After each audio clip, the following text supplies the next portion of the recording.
Dios, hermanos, está airado y no es algo que eso va a estar airado un ratito.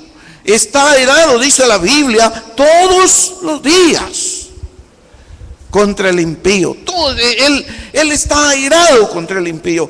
¿Por qué razón será?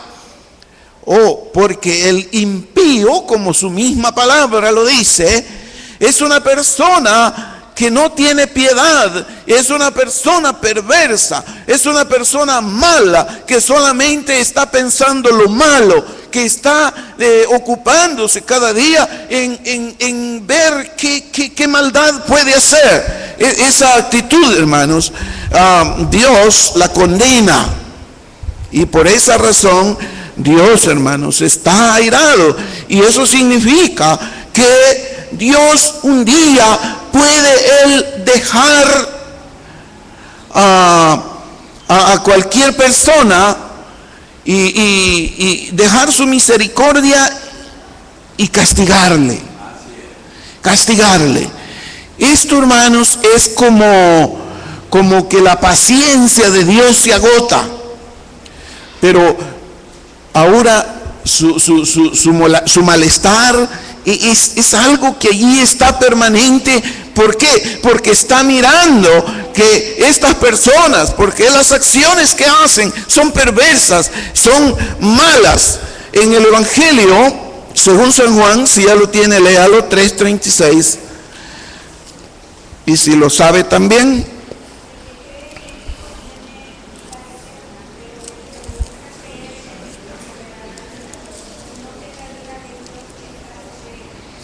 Esto también, hermanos, yo creo que todo esto que habla de la ira de Dios, hermanos, es como para que con mucha seriedad le pongamos atención. Fíjense que dice que el que cree en el Hijo, tiene vida eterna, tiene la vida. Pero dice que el que rehúsa, y aquí está el punto, el que rehúsa creer ¿en quién? En el Hijo. ¿Quién es el Hijo? Jesús, el Hijo de Dios, el que Dios envió a este mundo para que viniera a buscar, para que viniera a salvar a los perdidos, para que viniera a traer un mensaje de esperanza, para que viniera a mostrar el camino que lleva a la vida. El Hijo, el que rehúsa creer en el Hijo. ¿Sabe que hoy día hay tanta gente que se rehúsa a creer en el Hijo? ¿Y sabe qué es lo que hacen? Se escudan en la religiosidad de este mundo. Y cuando uno les quiere presentar el mensaje del Evangelio, no, para ellos todo es mundo feliz, todo está resuelto. Y se excusan que yo hago esto, que yo hago lo otro, y no permiten que se les plantee el verdadero mensaje bíblico de la palabra de Dios. Eso es rehusar creer en el Hijo. Entonces dice que los que rehúsan creer en el Hijo, dice aquí, no verán la vida, sino que la ira de Dios está sobre ellos, la ira de Dios. Y esto, hermanos, es algo muy, muy serio, muy, muy terrible. Romanos 1:18, hermanos. Romanos 1:18.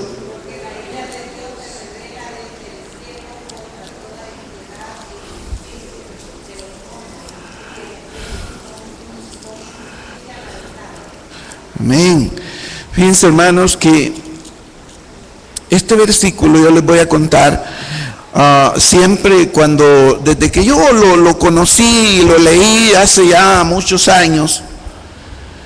Cada vez que lo leía, yo me venían pensamientos a la mente en mi corta capacidad de poder comprender. Y yo me imaginaba mirar el cielo y un montón de rayos que salían, y yo podía ver ahí como que era una situación terrible que infunde temor y miedo.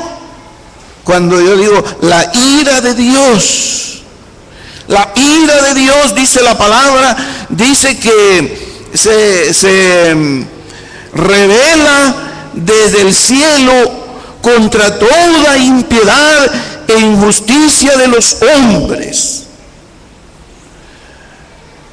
Eso significa que las actitudes malas y perversas de todo ser humano está bajo la ira de Dios, bajo la ira de Dios. Y eso es terrible, hermanos, porque miren, yo podría soportar la ira de cualquier ser humano, me sentiría mal y todo, pero al fin de cuentas podría pasar. Pero la ira de Dios, hermanos, sentir la ira de Dios que puede venir y que puede acabar conmigo en un momento. La ira de Dios dice que se revela desde el cielo contra toda impiedad e injusticia de los hombres que detienen con injusticia la verdad. En otras palabras, que están tratando de menospreciar la verdad del Evangelio, despreciar a Jesucristo, el Hijo de Dios. Estas personas, hermanos, de acuerdo a la palabra de Dios, vamos a entender y darnos cuenta que están en una situación terriblemente peligrosa. Eso es lo que la Biblia dice y enseña.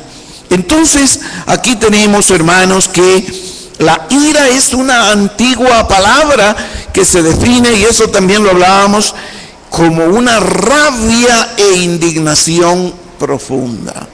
Una rabia, ustedes saben, una rabia es algo que como que ya va a explotar, ¿no? La ira de Dios se define como una rabia o como una indignación. Rabia dice que es un desagrado que conmueve y ofende con un fuerte antagonismo por un sentimiento de dolor o insulto. ¿Tendrá razones Dios para estar airado, hermanos? Por supuesto que Dios tiene razones, porque Él mira el accionar de los hombres. Porque Él mira cómo nosotros estamos aquí escuchando el llamado, pero nosotros seguimos dudando y seguimos rechazando. Eso, hermanos, no puede ser. La indignación dice que es una rabia recta, provocada por la injusticia y la vileza. Esa es la ira, y la Biblia nos dice que la ira es un atributo de Dios. Entonces, hermanos, la ira de Dios es uno de sus atributos, tanto como parte de Él, al igual que muchos de los demás atributos, un atributo que sin Él, sin el cual Dios sería menos que Dios.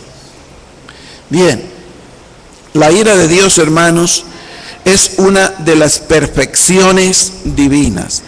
Y aquí nosotros estamos acostumbrados en nuestro medio que cuando hablamos de ira lo concebimos como que fuera algo malo, porque lo valoramos de acuerdo a la mentalidad humana.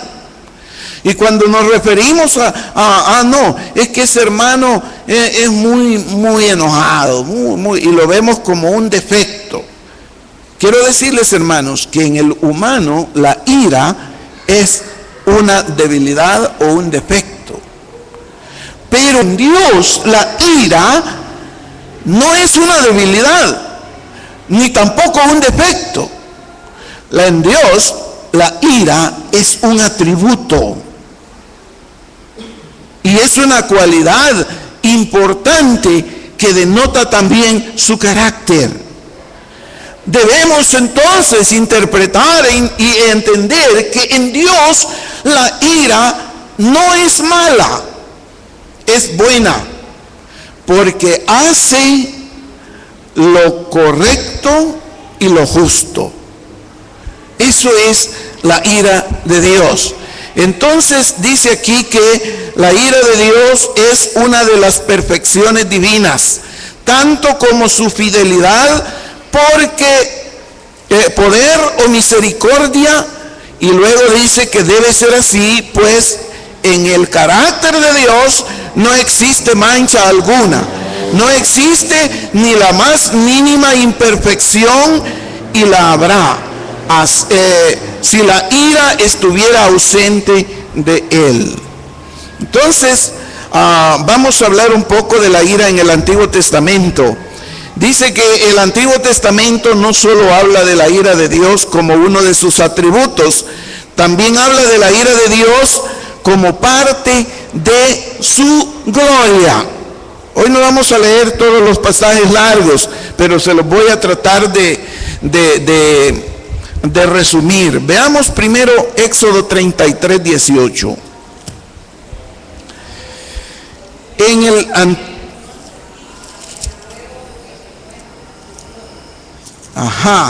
Vamos a ver, hermanos, 33, aquí está, versículo 18, dice que él entonces dijo: te ruego que me muestres tu gloria.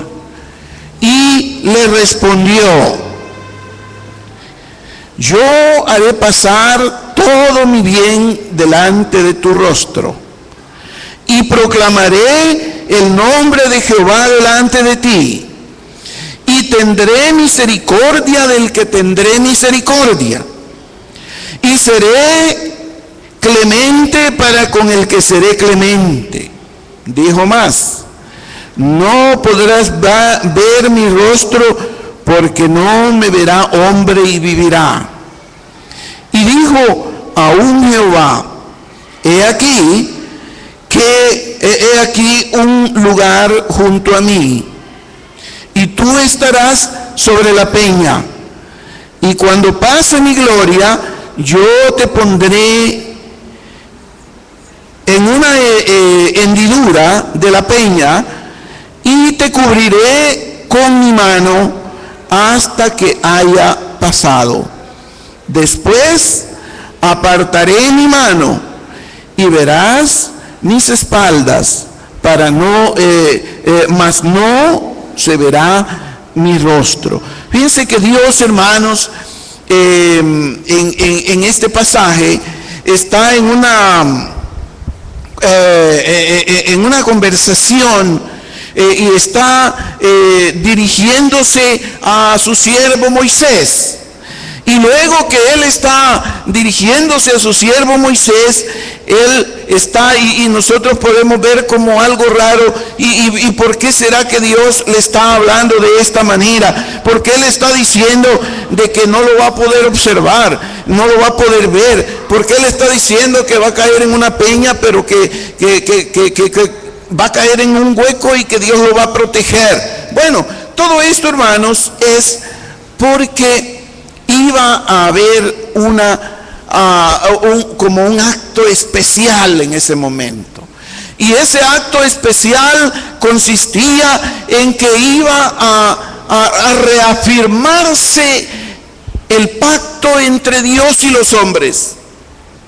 Y al hablar de reafirmarse ese pacto, allí no debía haber ninguna cosa impura, ninguna cosa mala, y por lo tanto Dios estaba ahí protegiendo a su siervo Moisés, que de acuerdo a la descripción bíblica, Moisés era el hombre más manso, más sumiso, más temeroso del cual nosotros podemos conocer. Sin embargo, con todas las cualidades de Moisés, por el hecho de ser humano, Dios lo estaba protegiendo ahí, porque iba a haber un acontecimiento grandioso, grandioso. Leo en el verso 1, capítulo 34. Y Jehová dijo a Moisés: alístate 2 tablas de piedras como las primeras, y escribiré sobre esas tablas las palabras que estaban en las tablas primeras que quebraste. Prepárate pues para mañana, y sube de mañana al monte Sinaí y preséntate ante mí sobre la cumbre del monte. Y no suba hombre contigo, ni parezca alguno en todo el monte, ni ovejas, ni bueyes parezcan o pascan delante del monte. O sea que allí era un acto tan especial que solo iba a llegar una sola persona, era Moisés. Ahí no iba a haber absolutamente nadie, ni tampoco iban a haber animales. ¿Por qué será, hermanos? Porque se iba a manifestar Dios en toda su santidad. Y la Biblia enseña de que la santidad de Jehová no le permite tener contacto alguno con ninguna cosa inmunda. Ninguna cosa inmunda. ¿Qué habría sucedido, hermanos? ¿Qué habría sucedido si alguien le dice a Moisés: mira, Moisés, yo quiero ir? Y se lo convence, le dice: mira, vas a ir, pero que no te vaya a ver Dios por ahí. Y se cuela alguien allí con él. Seguro, hermanos, que se derrama la ira de Dios y los destruye. Los hubiese destruido. Era algo importante, hermanos. Esto de la gloria y la santidad de Dios, hermanos, es algo tan perfecto y tan puro que no admite por ninguna razón contacto con cosas pecaminosas. Por eso mandó que hasta las cabras, que hasta los bueyes, todo lo que hubiese en ese sector tenía que ser quitado. Y así fue. Entonces, aquí nosotros vemos que aun cuando la ira de Dios todavía no se manifiesta, pero en los preparativos y el quitar todo esto era precisamente para evitar que la ira de Dios se manifestase. Vean, vamos a Números ahora, por favor, capítulo 16. Números 16, 28 al 35. Vamos a ver Números 16, 28 al 35. Leámoslo.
Bueno, hasta el 35.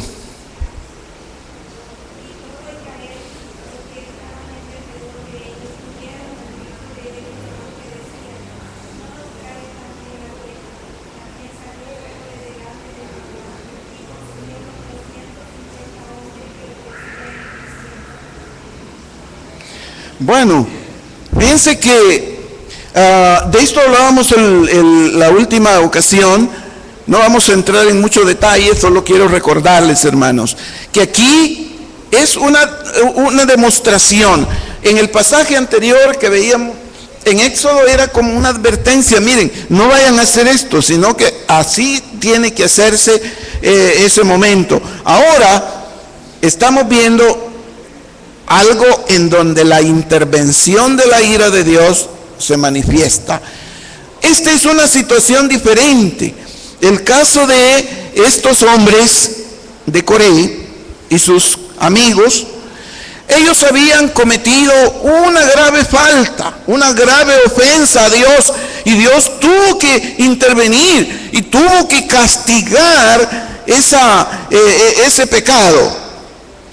Pero allí vemos nosotros entonces en el Antiguo Testamento cómo se manifiesta la ira de Dios.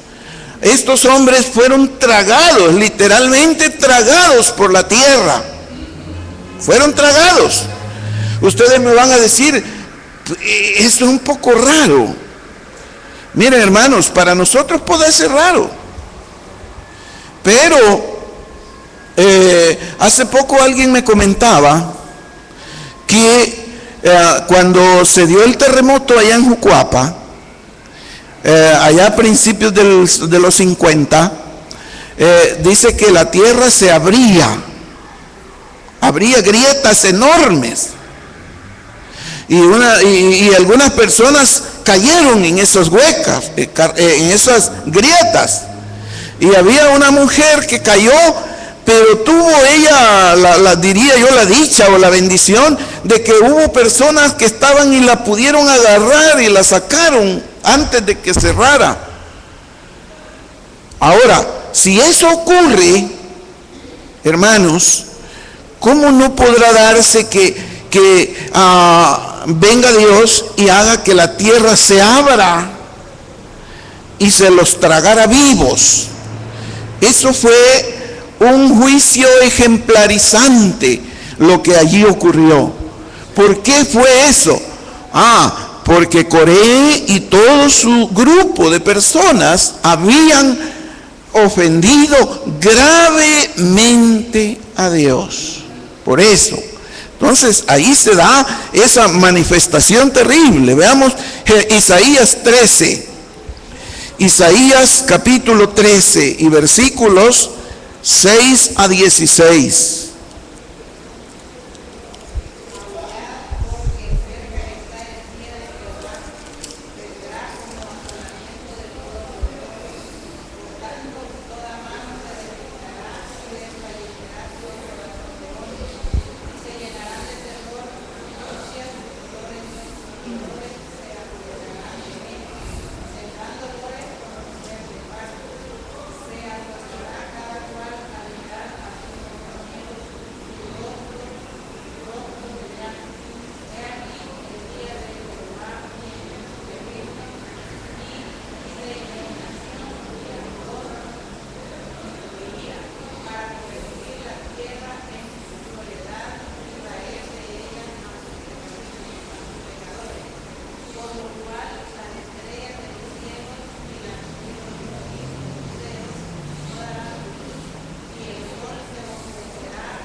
Amén. Qué horror, ¿verdad, hermanos? Esto que aquí se describe, hermanos, es un horror. Está describiendo, hermanos, algo grave que Dios va a hacer. Fíjense que hay varias cosas, hermanos, que llaman la atención. Dice en el verso 8, y se llenarán de terror, angustia y dolores, se apoderarán de ellos. Tendrán dolores como de mujer de parto. ¿Alguna hermana quisiera explicarnos cómo es eso del dolor de la mujer de parto? ¿Alguna que le haya dolido?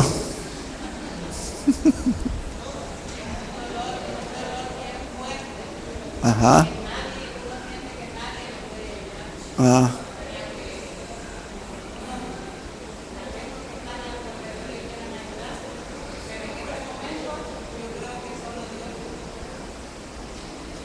Ah, terrible, hermana Julia.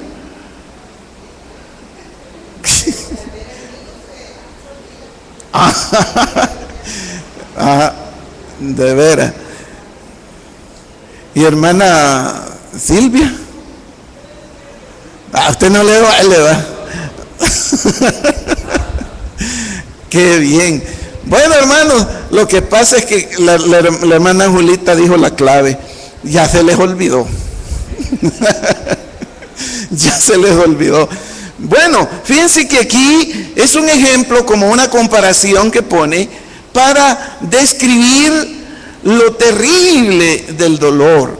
Yo he escuchado, hermanos, algunas mujeres que cuando hablan de eso dicen que siente que como que su cuerpo, o como que su cuerpo se lo están desgarrando y se lo están descuartizando, como cuando quien agarra la pechuga de un pollo y le agarra la pierna y la retuerce y se la arranca.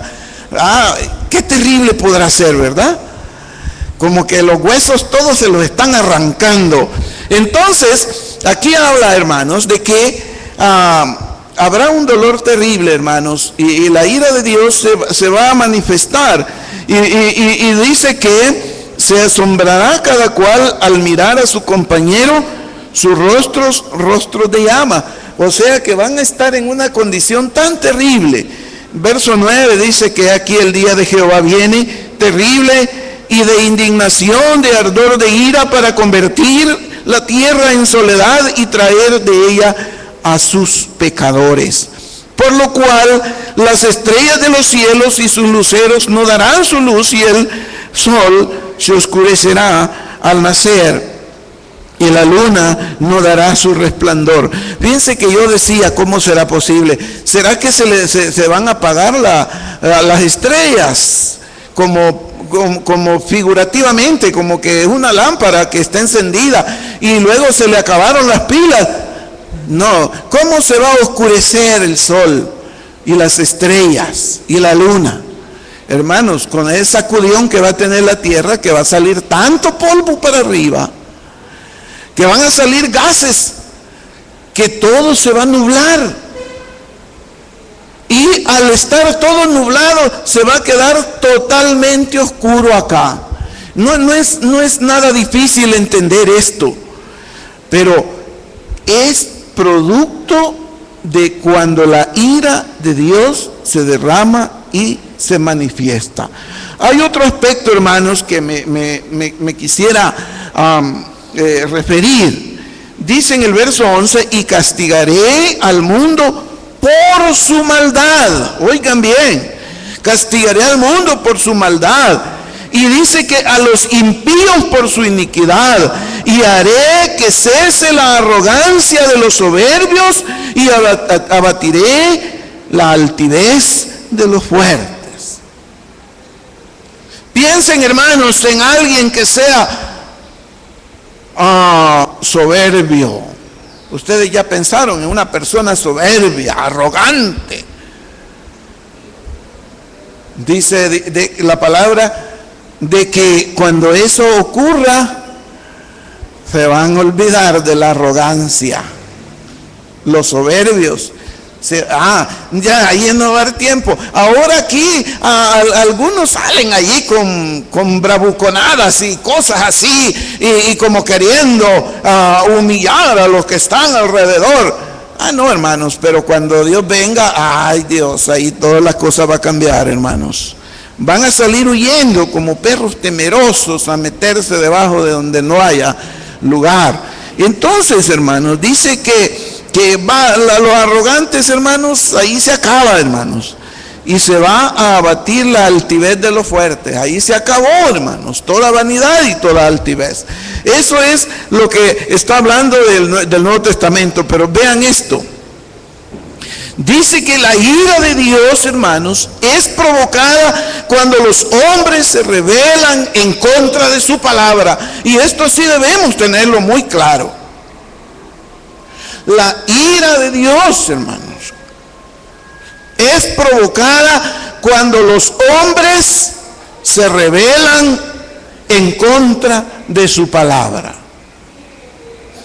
¿Por qué sería, hermanos, que la ira de Dios se manifestó contra Coré y todos sus compañeros? Porque Coré y sus compañeros habían desobedecido el mandato de Dios. Eso significa que ellos provocaron la ira. Ellos provocaron la ira de Dios. Y Dios decidió de una vez por todas acabar con esa actitud mala y perversa de las personas. Dios decidió, hermanos, consumirlos de una vez por todas y mandarlos de una vez al infierno. Dice que en Números 16 la ira de Dios es vertida sobre Coré, Datán y Abirán y sobre otros 250 que se rebelaron en contra de Moisés como el líder señalado por Dios. Eso fue lo que ocurrió en Números 16. Pero oigan esto, hermanos, tal vez no lo alcancen a leer, pero dice que en tiempos del Antiguo Testamento Dios no solo desplegó su ira hacia los israelitas rebeldes, también demostró su ira en contra de los paganos malvados. Destruyó la tierra habitada por medio del diluvio en Génesis capítulo 6 al 9. También destruyó a los impíos en las ciudades de Sodoma y Gomorra, Génesis 19. Y después del Éxodo empleó a la nación de Israel para destruir a los malvados cananitas por su pecado, tal como previamente se lo había señalado a Abraham. Eso es lo que Dios hace. Eso es lo que Dios hace. Como la ira de Dios. La ira de Dios. Esto de la ira de Dios, hermanos, es muy serio, y nosotros hacemos bien en conocerlo. Dice ahora, hermanos, la ira de Dios en el Nuevo Testamento. Esto creo que no lo habíamos visto. La ira de Dios en el Nuevo Testamento. Primero dice que Juan el Bautista fue el último profeta del Antiguo Testamento, el que tuvo el privilegio de presentar a Jesús como el Mesías de Israel. Cuando Juan habló del Mesías que vendría, habló del que vendría como aquel que ejecutaría la ira divina. La ira divina. Vamos a la palabra de Dios. Mateo 3, 5 al 12.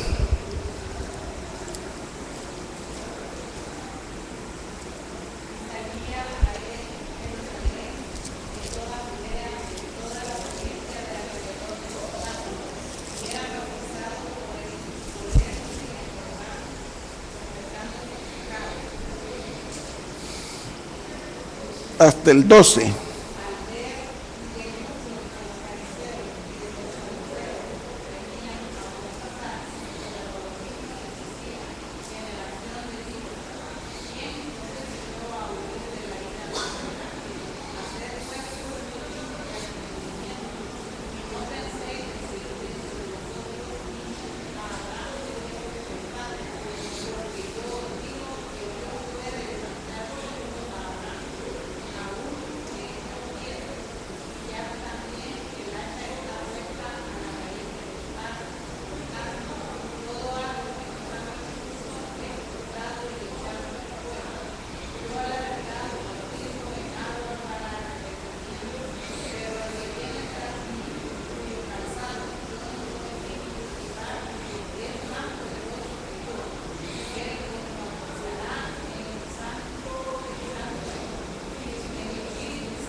Amén.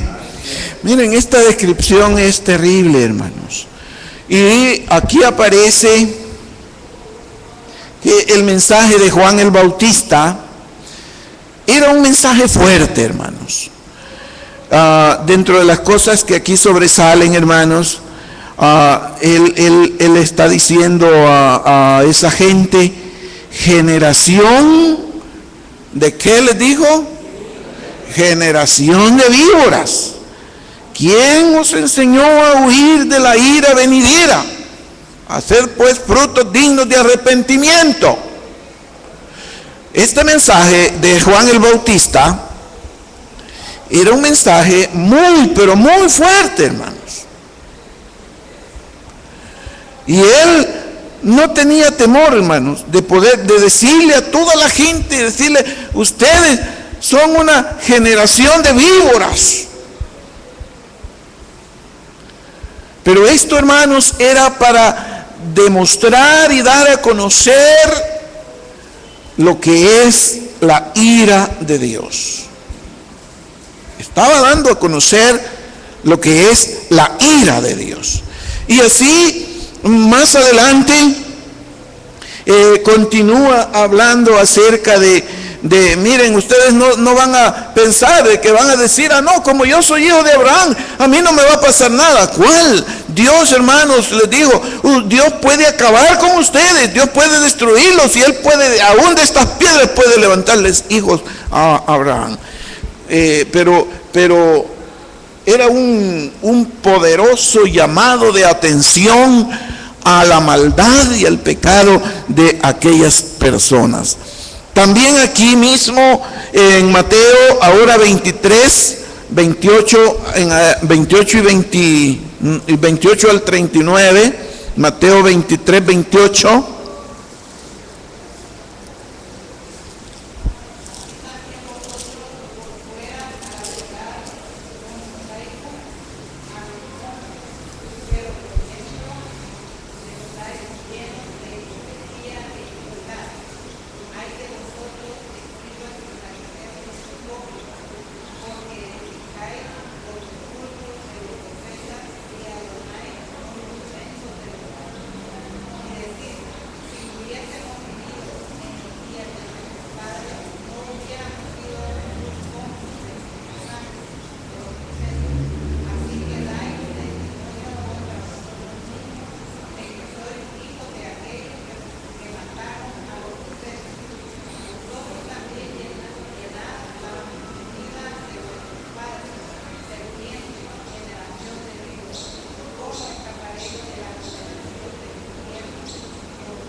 Amén. Bueno, hermanos, aquí hay otra descripción, otro tremendo sermón, otra tremenda exhortación. Y ustedes pueden ver, hermanos, que Jesús, enseñando, también usa la misma expresión usada antes por Juan el Bautista. También Él les dice generación de víboras. También Juan había dicho antes, ahora Jesús. ¿Y a qué se refiere? A la actitud mala y perversa de toda esta gente. A eso se refiere. A el pecado que había en ellos y que ellos estaban ahí provocando la ira de Dios. Ahí más adelante, por favor, en San Mateo 24, 15 al 22.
Amén, hasta ahí. Miren, otra vez, y por eso yo les decía una cosa el domingo, cuando vimos esto, hay quienes dicen que en la Biblia hay más referencias bíblicas respecto a la ira de Dios que al amor de Dios. Y aquí estamos viendo, hermanos, otro pasaje donde dice: por tanto, cuando veáis en el lugar santo la abominación desoladora de que habló el profeta Daniel, el que lee entienda, entonces los que estén en Judea huyan a los montes. El que esté en la azotea no descienda para tomar algo de su casa. El que esté en el campo no vuelva atrás para tomar su capa. Mas ay de las que estén encintas y de los que críen hijos en aquellos días. De los que críen en aquellos días. Orad pues que vuestra huida no sea en invierno ni en día de reposo, porque habrá entonces gran tribulación, cual no la ha habido desde el principio del mundo hasta ahora, ni la habrá. Y si aquellos días no fueren acortados, nadie sería salvo. Mas por causa de los escogidos, aquellos días serán acortados. La descripción, hermanos, del día en el cual la ira de Dios se derrame sobre este mundo es algo terrible que no podemos nosotros pasar inadvertidos. En el mismo capítulo 24, los versículos 48 al 51, por favor, alguien los lee.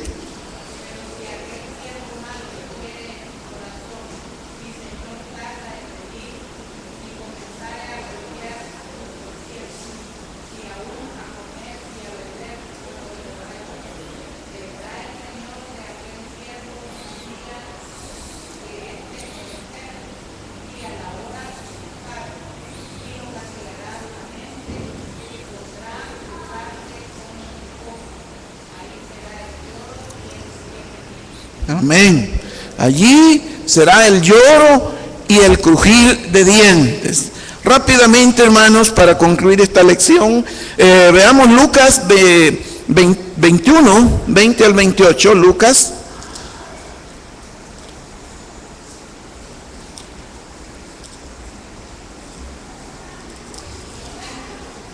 Lucas capítulo 21, versículos 20 al 28.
hasta el 28.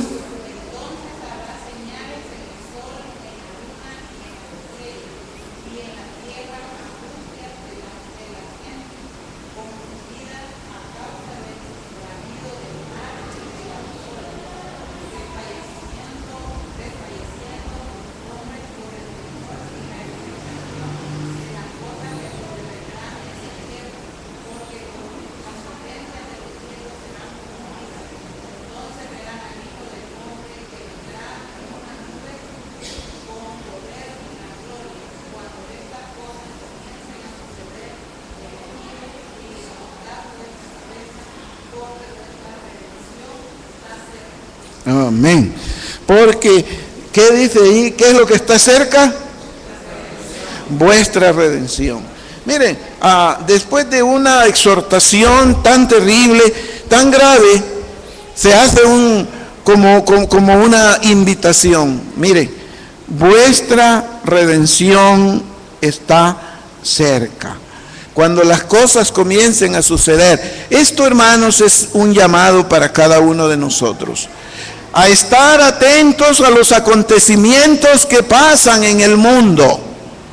Nosotros hoy día podemos ver, hermanos, que la maldad es grande. Y eso es un indicio de que nuestra redención está cerca.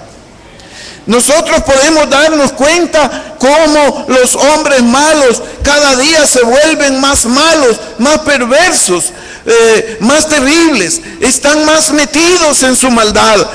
Eso significa que la venida del Señor está tan cerca, hermanos. Eso es lo que nos enseña.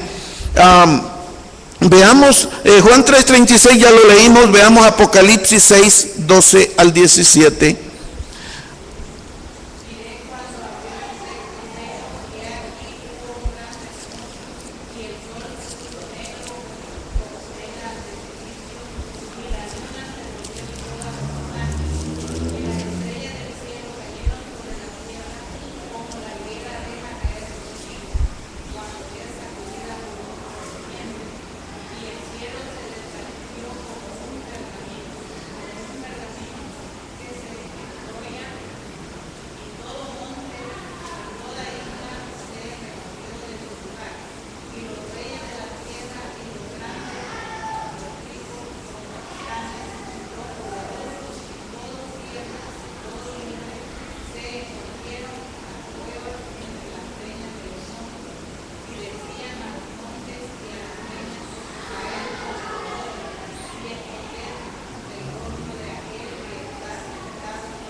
Amén, amén.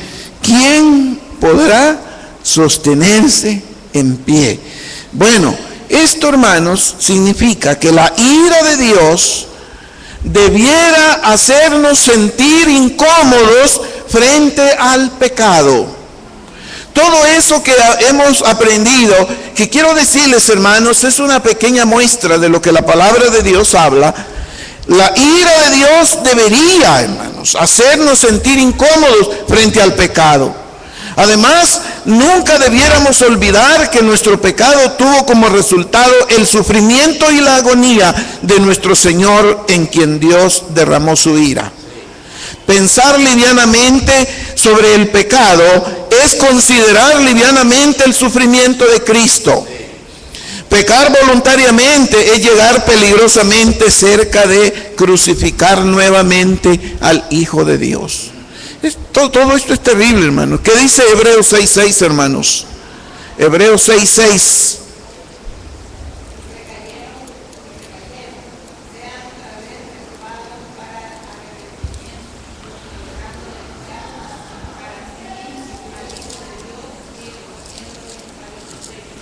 Fíjense que cuando nosotros tomamos actitudes, no, si esto es leve, eso solamente es para asustarlo, que esto aquí, que esto allá, lo que está haciendo la gente es menospreciando la palabra de Dios y está como comprometiendo que Cristo vuelva a ser crucificado.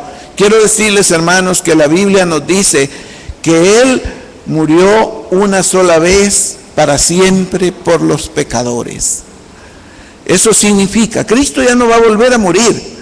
Si alguien está tratando de provocar la muerte de Cristo nuevamente, lo que no sabe es que quien va a morir es Él. ¿Por qué? Porque va a tener que ir a pagar por su pecado.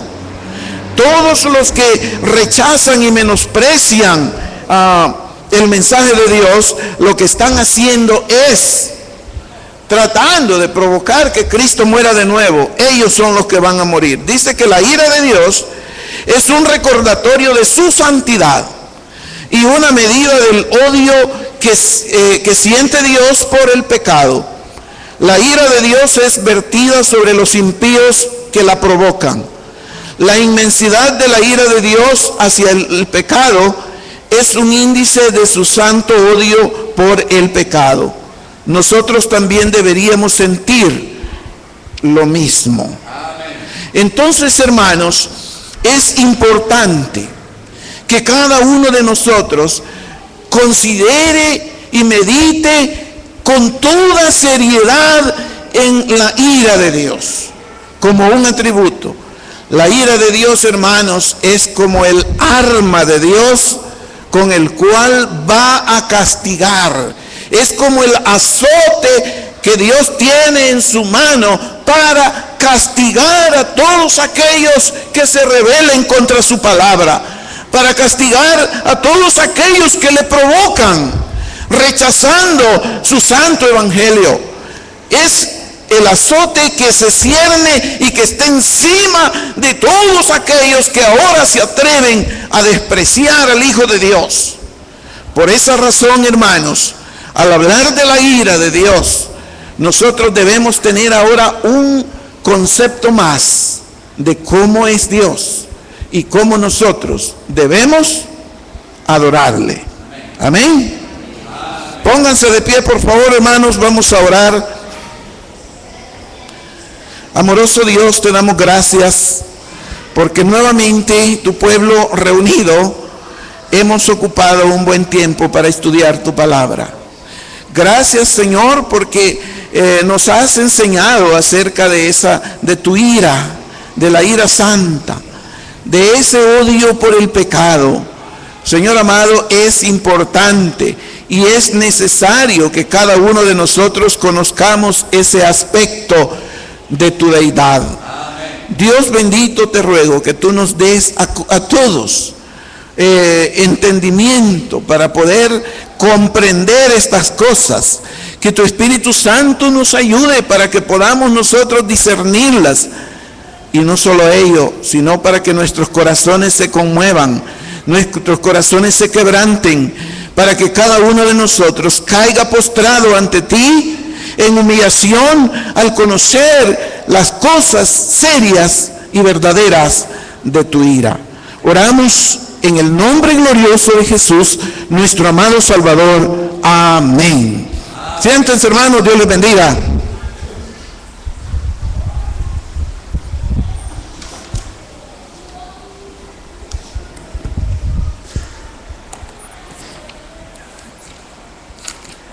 Buenos días a todos, hermanos. Vamos a cantar el himno número 3, cuán grande es Él. Póngase de pie.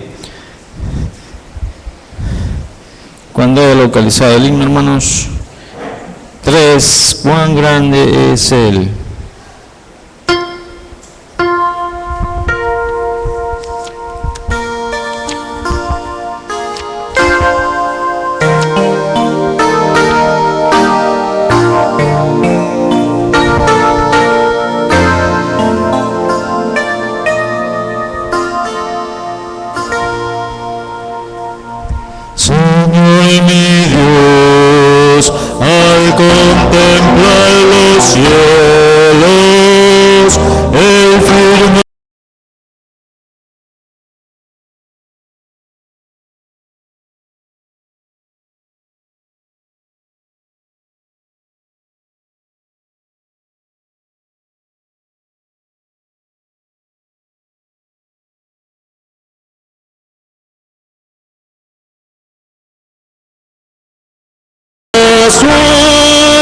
Entona la canción.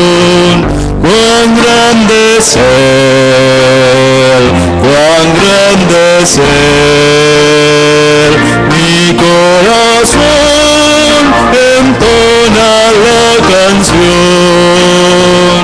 Cuán grande es Él, cuán grande es Él. Al recorrer los montes y los valles y ver las bellas flores al pasar, al escuchar el canto de las aves y el murmurar el claro manantial, mi corazón entona la canción. Cuán grande es Él, cuán grande es Él, mi corazón.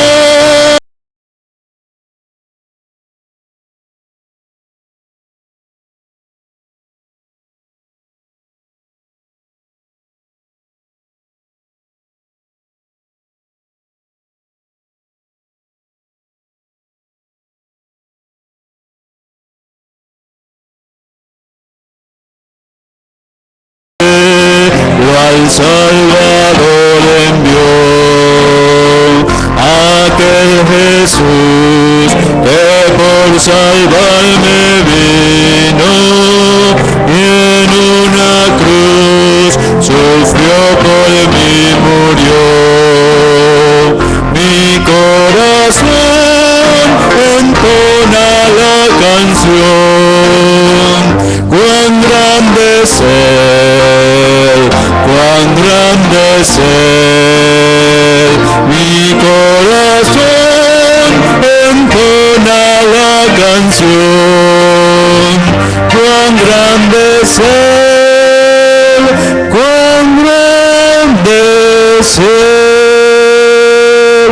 Cuando el Señor me llame a su presencia, al dulce hogar, al cielo de esplendor, le adoraré cantando la grandeza de su poder y su infinito amor. Mi corazón entona la canción. Cuán grande es Él, cuán grande es Él, mi corazón entona la canción. Cuán grande es Él, cuán grande es Él.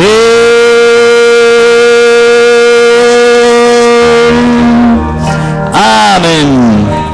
Quedémonos un momento de pie, hermanos. Vamos a orar por los diezmos y ofrendas de esta mañana. Bienvenidos, hermanos, cada uno de ustedes también a la casa de Dios.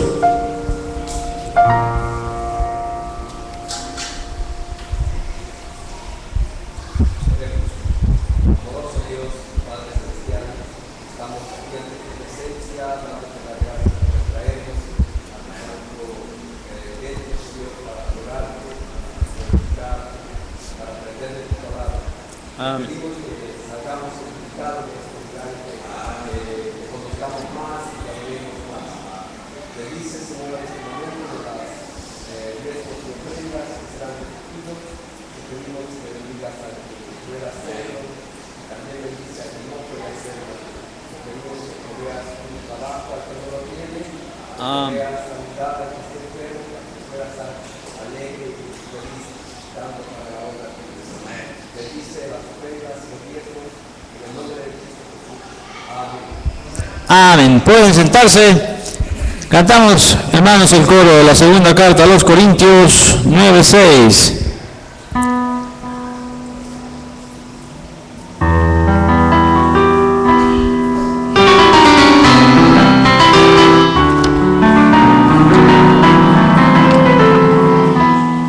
El que siembra escasamente